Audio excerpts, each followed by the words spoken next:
Hey everybody, welcome to our very first installment of our brand new online video series titled Why? Answering Your Questions.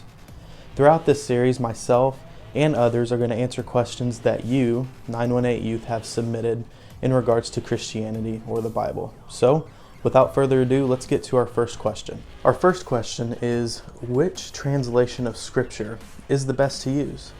Now, as a pastor, I have to say that the best translation of Scripture to use is the one that you will read. But I know that's not the answer that everybody is looking for. So, what you will find is that there are numerous translations. All you got to do is walk into a Christian bookstore and go to the Bible section, and you will find yourself overwhelmed with the amount of translations that they have. But let's start with just telling you what I use. So I have different translations for different purposes. So first, I have the New English Translation Bible, and this is one that I use for my personal study.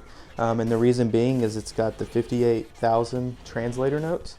And so I can go in here, read it in good, easy to understand English, and still understand what the original context was. The one that I use when I preach to you guys on a Wednesday night is typically this one, the New American Standard Bible, which is referred to as the most word-for-word accurate translation of Scripture. But I love this Bible, and I can't get away from it. So that's what I use typically when I'm preaching to you guys. For my personal devotions right now, I'm using the English Standard Version. Bible Journal is what I'm using for my personal devotions. And then also sometimes you'll see me break this little brown thing out, and this is the New Living Translation. Very simple, easy to understand, thought-for-thought translation of Scripture.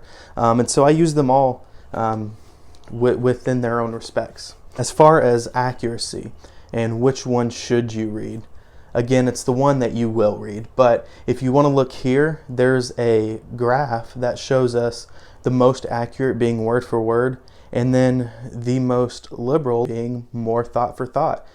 So you can find them ranging in there, but it really depends what you want. If you want word for word, I would encourage you guys to get the New American Standard. If you want thought for thought, I love the New Living Translation. All right, well, that's it for this first installment of Why. We look forward to hearing from you and answering more questions that you have. Until next time, see you later.